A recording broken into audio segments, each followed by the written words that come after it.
중요한 건 어떤 상품이 좋다, 나쁘다를 분류하는 게 아니에요. 각각의 상품들은 전부 다 다른 수익 구조, 손실 구조를 가지고 있고 각각의 환경에 서로 다른 장점과 단점을 가지고 있어요. 실제 투자 시장에서는 상품을 제대로 이해하지 못한 상태에서 더 복잡하고 더 위험한 상품을 거래하는 경우가 생각보다 많아요. 주식도 제대로 이해하지 못했는데 선물을 거래한다던가 선물도 이해하지 못한 상태로 옵션을 거래하기도 해요. 하지만 오늘 배우신 내용을 이해했다면 적어도 어떤 상품이 어떤 방식으로 수익이 발생하는지 어떤 위험을 가지고 있는지 스스로 판단을 할 수가 있어요. 그리고 이건 생각보다 굉장히 큰 차이를 만들어요. 그래서 많이 알수록 유리하다는 겁니다. 각 상품들을 전부 다룰 필요는 없어요. 하지만 이 구조를 전부 다 이해했을 때 손해볼 것은 전혀 없다라는 겁니다.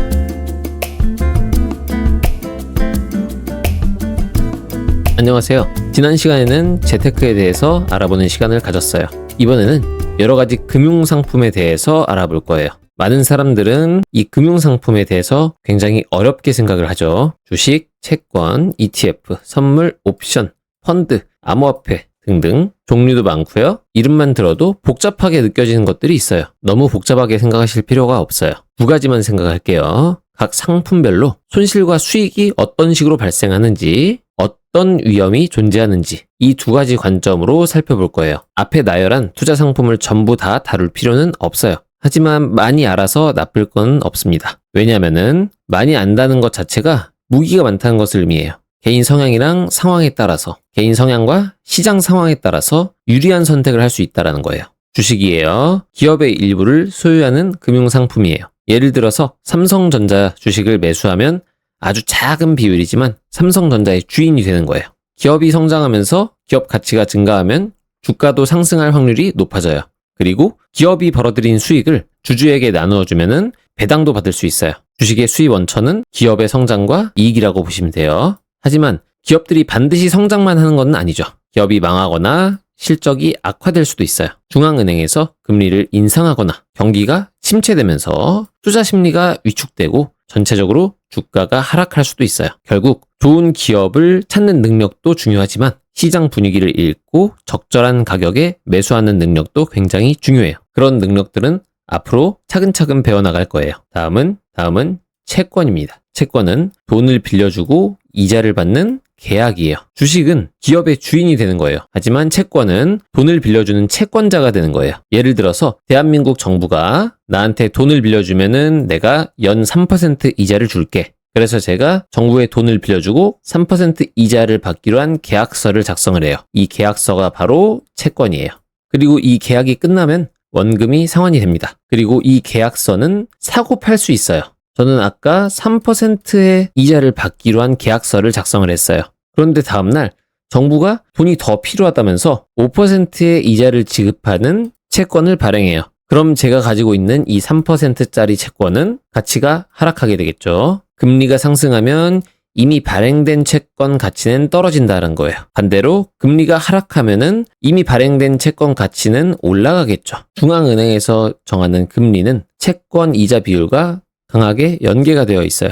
그래서 채권 투자자들은 지금 현재 금리가 높은가 낮은가 이것보다 미래에 금리가 상승할까 아니면은 하락할까 이 방향성을 더 중요하게 생각해요. 이번엔 국채와 기업채에 대해서 알아볼게요. 국채는 국가에서 발행하는 채권, 기업채는 기업에서 발행하는 채권이에요. 국채를 매수한다는 것은 국가에 돈을 빌려주고 이자를 받는 계약을 의미하겠죠.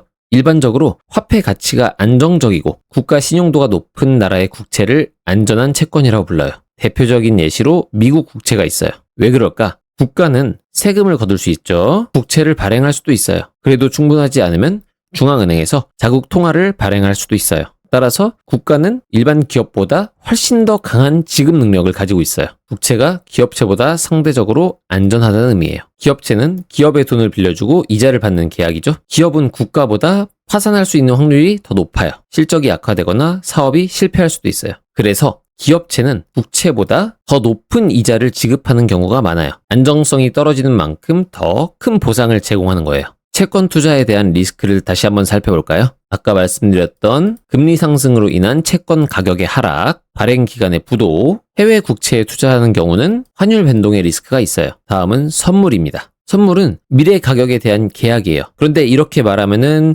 이해하기가 힘들어요. 그래서 오늘은 조금 쉽게 설명해 드릴 거예요. 가격의 방향성을 예측하고 베팅하는 상품이에요. 선물에서 베팅이란 것은 포지션을 오픈한다고 말을 해요. 가격 상승에 베팅을 하는 것은 롱 포지션 오픈이라고 하고요. 하락에 베팅하는 것은 숏 포지션 오픈이라고 합니다. 롱 포지션 오픈은 주식 매수랑 비슷한 개념이고요. 숏 포지션 오픈은 주식 공매도와 비슷한 개념이에요. 하지만 주식을 사거나 파는 것과는 달라요. 또 다른 특징에 대해서 말씀드릴게요. 선물은 적은 돈으로 굉장히 큰 금액을 투자할 수 있어요. 아까 말씀드린 포지션을 오픈할 때 제가 가지고 있는 증거금에 레버리지를 적용할 수 있어요. 쉽게 말하면은 제가 100만 원을 가지고 있는 상황에서 10배 레버리지를 적용할 수가 있어요. 그럼 최대 1000만 원 가치의 포지션을 오픈할 수가 있어요. 이 레버리지는 바뀔 수도 있습니다. 현재 시장 가격이 100만 원인 상품을 10계약까지 체결할 수 있다는 거예요. 제 증거금은 100만 원인데 주식을 매수하면은 하나만 매수할 수 있었죠. 선물 레버리지를 통해서 더 많은 계약을 체결할 수 있게 돼요. 이 상품이 1% 상승을 했다고 가정을 할게요. 그럼 101만 원이 되죠. 하지만 저는 10계약을 들고 있기 때문에 10만 원의 수익이 발생해요. 제 증거금이 100만 원이었죠. 수익이 10만 원이니까 10%만큼의 수익을 얻은 거예요. 반대로 1% 떨어지면요. 마이너스 10%가 되겠죠. 원래 시드 대비해서 10%. 그러면은 이 상품이 10% 떨어지면 어떻게 될까요? 하나의 계약당 마이너스 10만 원을 기록하게 될 거예요. 그런데 저는 10계약을 들고 있죠. 그러면은 10만 원씩 10개니까 마이너스 100만 원의 손실을 입게 돼요. 비율로 따지면 마이너스 100%죠. 다시 말해서 제가 가지고 있던 증거금 100만 원이 전부 사라지는 거예요. 이때 거래소는 제 손실이 계좌 잔고를 초과하는 것을 막기 위해서 제가 가지고 있는 포지션을 전부 강제로 없애버려요. 이걸 우리는 강제 청산이라고 부릅니다. 이걸 정말 잘 이용하면 적은 돈으로 큰 금액을 투자할 수 있으니까 수익이 그만큼 커져요. 하지만 잘못 이용하면 굉장히 짧은 시간 동안 증거금이 전부 사라지는 손실을 입을 수도 있어요. 그 외의 리스크로는 레버리지를 이용하는 만큼 높은 수수료, 포지션을 오래 보유하는 경우에는 펀딩비가 발생할 수도 있어요. 이 펀딩비는 시장 상황에 따라서 받을 수도 있고 지급을 해야 될 수도 있어요. 다음은 옵션입니다. 옵션은 특정 가격에 사고 팔 수 있는 권리를 거래하는 상품이에요. 하지만 이렇게 말씀드리면 알아듣기 힘들죠. 우리는 앞에서 선물에 대해 이야기를 했어요. 선물은 가격의 방향성에 베팅하는 상품이었죠. 그런데 옵션이란 거는 가격이 오를지 내릴지 뿐만 아니라 정해진 기간 안에 내가 예상한 가격을 넘어갈지 넘을 수 없는지 이런 것까지 예측을 해야 되는 상품이에요. 콜 옵션입니다. 특정 기간 후에 이 가격 위에 있을 거야 라고 예상을 하고 매수를 하는 것이 바로 이 콜 옵션이에요. 만약에 삼성전자 가격이 다음 달 말일에 30만 원 위에 있을 것이라고 가정을 하고 제가 30만 원 콜 옵션을 선택을 했어요. 다음 달 말일에 삼성전자가 40만 원을 기록했다. 저는 다음 달 말일에 삼성전자를 30만 원에 살 수 있는 권리를 가지고 있어요. 그래서 하나의 계약당 10만 원의 수익이 발생해요. 만약에 다음 달 말일에 삼성전자가 25만 원을 기록했어요. 그런데 저는 삼성전자를 30만 원에 매수하기로 했죠.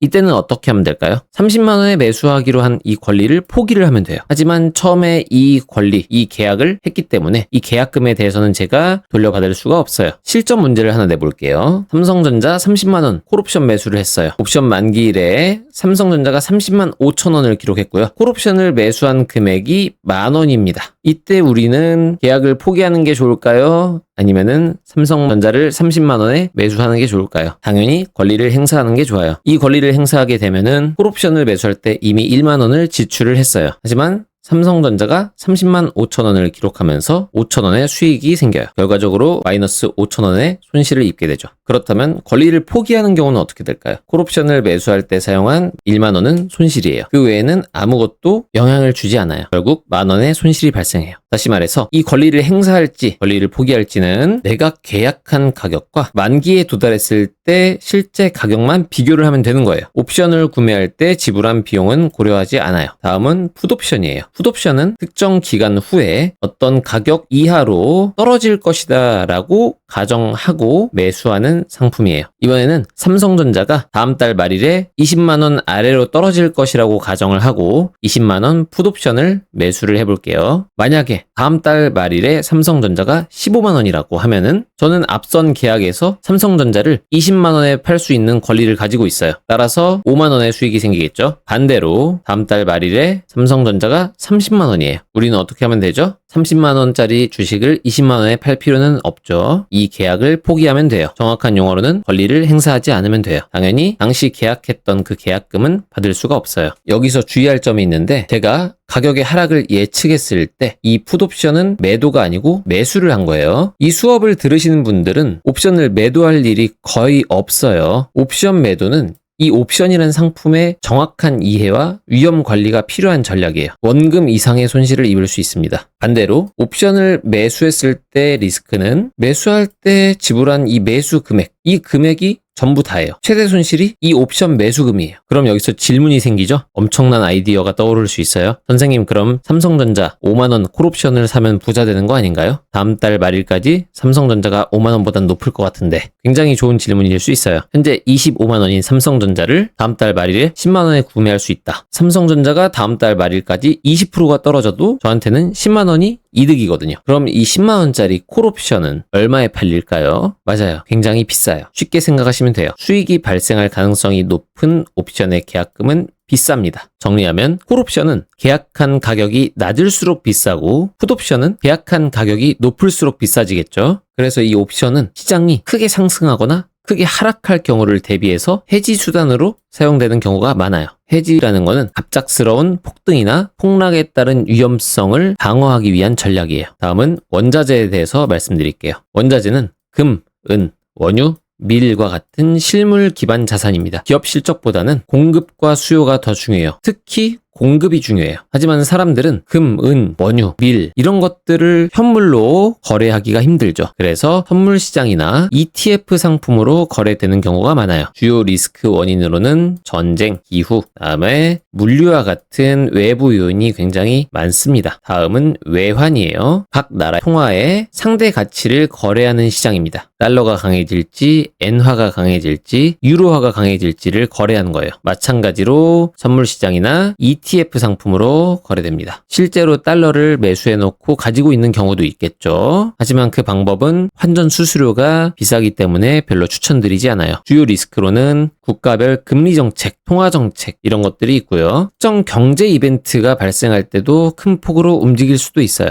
평소에는 변동폭이 작은 편입니다. 다음은 암호화폐 시장이에요. 암호화폐는 탈중앙화 디지털 자산이에요. 주식처럼 기업 실적이 있는 것도 아니고 채권처럼 정해진 이자가 있는 것도 아니에요. 그렇다 보니까 현 시점에서 가치 평가 기준이 상대적으로 모호합니다. 그래서 현재 시점에는 기축통화국이나 각 국가들의 규제 그리고 유동성 영향을 굉장히 크게 받아요. 현물 거래도 상당히 활성화되어 있는 편이지만 역시 선물 시장이나 ETF 상품으로 거래되기도 합니다. 개인적으로 저는 이 암호화폐 시장을 긍정적으로 보는 편이에요. 이미 거래가 활성화되어 있는 시장이 생겨났기 때문이에요. 이 부분은 앞으로 제 콘텐츠를 보시면 왜 그렇게 생각하는지 자연스럽게 이해하실 수 있을 거예요. 다음은 ETF입니다. ETF는 어떤 새로운 자산이 아니에요. 특정 자산을 담는 포장 방식입니다. 이 상품에는 주식이 담겨져 있을 수도 있고 여러 개의 주식이 담겨 있을 수 있고 채권이 담겨져 있을 수도 있어요. 원자재가 담아져 있을 수도 있고 암호화폐가 담아져 있을 수도 있습니다. 그래서 ETF를 분석할 때는 이 안에 어떤 게 담겨져 있는지 확인을 해야 돼요. 담겨져 있는 자산의 리스크를 그대로 반영한다고 보시면 됩니다. 그리고 이 ETF 상품에는 레버리지가 적용이 되어 있는 상품들도 있어요. 어떤 상품이 2% 올랐으면 그 상품을 추종하는 2배 레버리지 ETF는 4% 올라가는 거예요. 이 레버리지 ETF는 횡보장에서 손실이 누적될 수도 있어요. 이걸 우리는 변동성 드래그라고 말을 하는데 기초자산이 10% 상승, 100원이었던 게 110원이 됐습니다. 다시 110원이었던 게 100원이 되기 위해서는 마이너스 9.09%를 기록해야 돼요. 이 자산의 2배 레버리지 ETF, 3배 레버리지 ETF를 지켜볼게요. 2배 레버리지 ETF의 원래 가치는 100원. 기초 자산이 10% 올라갔기 때문에 2배 레버리지 ETF는 120원이 됐어요. 기초 자산이 마이너스 9.09%를 기록하며 원래 가격으로 돌아왔을 때 2배 레버리지 ETF는 마이너스 18.18% 가격이 98.18원이 돼요. 3배 레버리지 ETF는 원래 가격이 100원이었지만 기초 자산이 10% 올랐을 때 30%가 오르겠죠. 130원이 됩니다. 원래 자산이 0.09% 마이너스를 기록하면서 다시 원래 자리로 돌아왔을 때 세배 레버리지 ETF는 마이너스 27.27%를 기록하면서 94.55원이 돼요. 기초 자산 가치는 계속 제자리인데 레버리지 ETF는 조금씩 손실이 누적될 수 있다라는 의미예요. 이거를 우리는 변동성 드래그라고 말합니다. 그럼 레버리지 ETF는 사용하지 않는 게 좋을까? 그건 아니에요. 긴 횡보가 끝나고 하나의 추세가 확정되는 이 시점에 잘 매수를 하면 이 레버리지만큼의 복리 효과를 누릴 수가 있어요. 기초 자산은 짧은 시간 동안 2배가 되었을 때 이 레버리지 ETF는 상승 속도에 따라서 크게는 4배에서 5배까지도 올라갈 가능성이 있습니다. 정확하게 이해하고 있으면 굉장히 좋은 상품이에요. 오늘 우리는 다양한 금융상품의 구조와 위험성에 대해서 알아봤습니다. 중요한 건 어떤 상품이 좋다, 나쁘다를 분류하는 게 아니에요. 각각의 상품들은 전부 다 다른 수익 구조, 손실 구조를 가지고 있고 각각의 환경에 서로 다른 장점과 단점을 가지고 있어요. 실제 투자 시장에서는 상품을 제대로 이해하지 못한 상태에서 더 복잡하고 더 위험한 상품을 거래하는 경우가 생각보다 많아요. 주식도 제대로 이해하지 못했는데 선물을 거래한다던가 선물도 이해하지 못한 상태로 옵션을 거래하기도 해요. 하지만 오늘 배우신 내용을 이해했다면 적어도 어떤 상품이 어떤 방식으로 수익이 발생하는지 어떤 위험을 가지고 있는지 스스로 판단을 할 수가 있어요. 그리고 이건 생각보다 굉장히 큰 차이를 만들어요. 그래서 많이 알수록 유리하다는 겁니다. 각 상품들을 전부 다룰 필요는 없어요. 하지만 이 구조를 전부 다 이해했을 때 손해볼 것은 전혀 없다라는 겁니다. 투자 상품을 선택하실 때는 개인의 성향에도 맞아야 되고요. 개인 상황에도 맞아야 됩니다. 그리고 유동성에 따라서 돈의 흐름에 따라서 유연한 선택을 할 수도 있어야 되고요. 특정 시장 이벤트를 분석하면서 유연한 선택을 할 수도 있어야 돼요. 다음 시간부터는 이런 내용들을 중점적으로 다루게 될 거예요. 오늘의 핵심 내용을 정리해 드릴게요. 투자 상품을 선택하는 것은 시장 상황에 맞는 도구를 선택하는 것이다. 다음 시간에 뵙도록 할게요.